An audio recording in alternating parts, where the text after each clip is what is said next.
Don't forget to check out our sponsor, The Health Blaze, at thehealthblaze.com. 100% all natural products from lotions, soaps, foot soaks, bath bombs, and much, much more. Use the promo code Goodfella1Boxing. Tell them your boy CJ Goodfella sent you. Get 18% off. We out.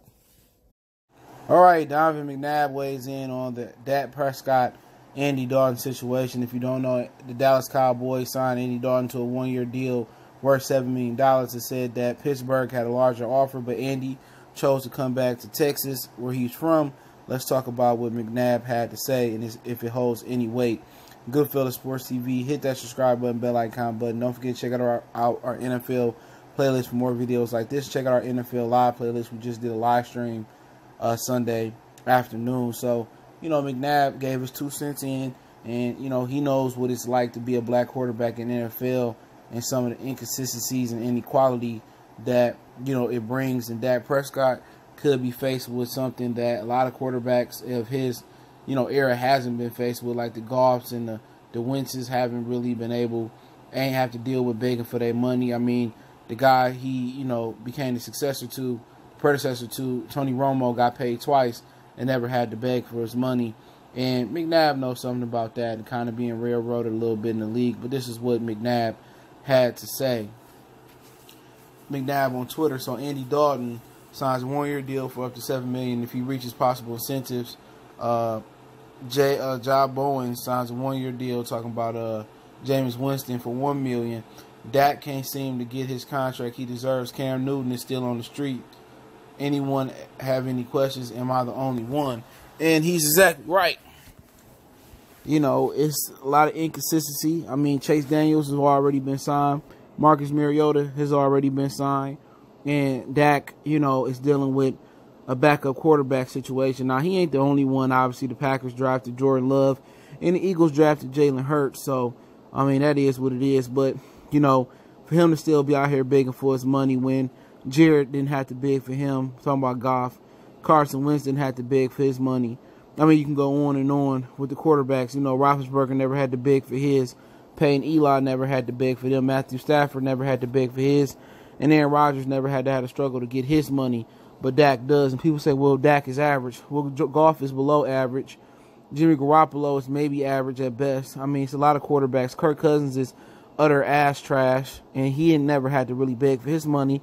So why has Jerry got a problem paying an average quarterback, which that's what Tony Romo had been his whole career, was average or really below average a lot of times, especially in the big moments. And Dak Prescott has already had as many playoff wins as Tony Romo already had early in his career, And is it boiled down to it being a black and a white thing? Absolutely. You know what I'm saying? Everybody try to underrate the racial issue. Jerry Jones is a redneck, right? He's a stone cold racist, in my opinion. And it's just my opinion. I know he'll never have a black head coach there. He'll never have a black general manager to help him out there. And I don't think he wanted a black quarterback. I know they wanted to draft Connor Cook, and the Raiders took him, and the Cowboys benefited from it. But McNabb is talking facts here. You consistently see the inconsistencies in the NFL. The top 5 quarterbacks right now are all black. Maybe Patrick Mahomes, Russell Wilson, Deshaun Watson, Lamar Jackson. I mean, you can keep going on and on. You can put you can put a lot of different guys in those categories, but the primary 4, are black. Russell Wilson, keep going on and on, And if the black mobile quarterback is the wave, then what's the issue with Dallas playing Dak? Dak came in on a discount.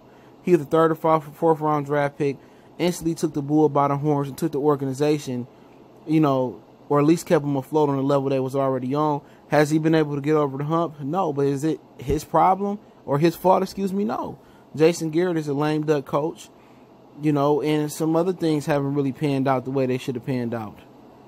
But it ain't his fault completely. Carson Wentz ain't won a playoff game yet, and he got his money.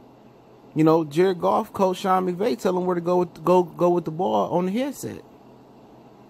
Ryan Tannehill got his money. He ain't as good as Dak, and neither is Teddy Bridgewater. But McNabb is speaking facts. How's Cam on the street and Chase Daniels got a job? Andy Dalton got a job, which we'll get to Cam later if I haven't dropped that video, which, Cam mentality or mindset may be a little bit different. But it's a lot of talented quarterbacks, that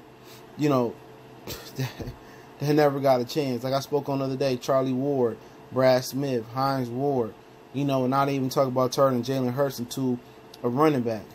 But McNabb knows something about that, and it's a different curve, or it's a different motherfucking set of rules for black quarterbacks. And if I'm Dak Prescott, maybe I don't negotiate with Jerry. You know what I'm saying? Maybe they say I'll play on this 1-year deal, and if I do it again next year and I walk free, and maybe somebody else pay me like they pay Kirk Cousins, and I come out the winner. And people say, well, what's the big deal? They got a contingency plan behind Andy Dalton. I can see if it was a situation behind Dak Prescott. I can see if it was a situation if Prescott was injury prone, or he came off a back injury like Tony Romo. He didn't. He's been playing all the games for them. He's been there. He's been Mr. Reliable the whole nine. And Andy Dalton turned down more money from Pittsburgh to come here. And also, in Pittsburgh, it would have been a greater chance that he would have started with Ben Roethlisberger being at the end of his career and being injury prone and seeing how bad he played last year. He would have had a better chance starting in Pittsburgh. I'm telling you, with that incentive-based contract, they promised Andy Dalton some things in Dallas, and I think he will get his opportunity at the first sign of a little bit of trouble for Dak Prescott. But from one black quarterback in Mcnabb who dealt with a lot of stuff on the record and off the record in the league, it's still difficult, man. Even though the top 4 or 5 quarterbacks in the league are black, and the mobile quarterback seems to be the wave of the future, and the pocket quarterback is becoming obsolete, but still, you can't win a championship unless you can win it from the pocket. But we'll talk about Cam later. Let me know what you guys think about what McNabb is saying. Is there some inconsistencies here? Absolutely there is. Are you going to acknowledge them? It's a question in the comment section. Don't forget, we on Facebook, Instagram, Twitter. All the links in the description. If you got a business question, inquiry, sponsorship, or video request, keep sharing the videos, man. It's the best way to help out. Want to make a donation? Cash App, PayPal there. If you want to check another channel out, predominantly Detroit channel for Detroit sports and news, it's Motor City Sports Talk right here on YouTube, Motor City Sports Talk. Let me know what you guys think about the McNabb, point of view on Cam and Dak and Andy Dalton. One time for the one time. We gone.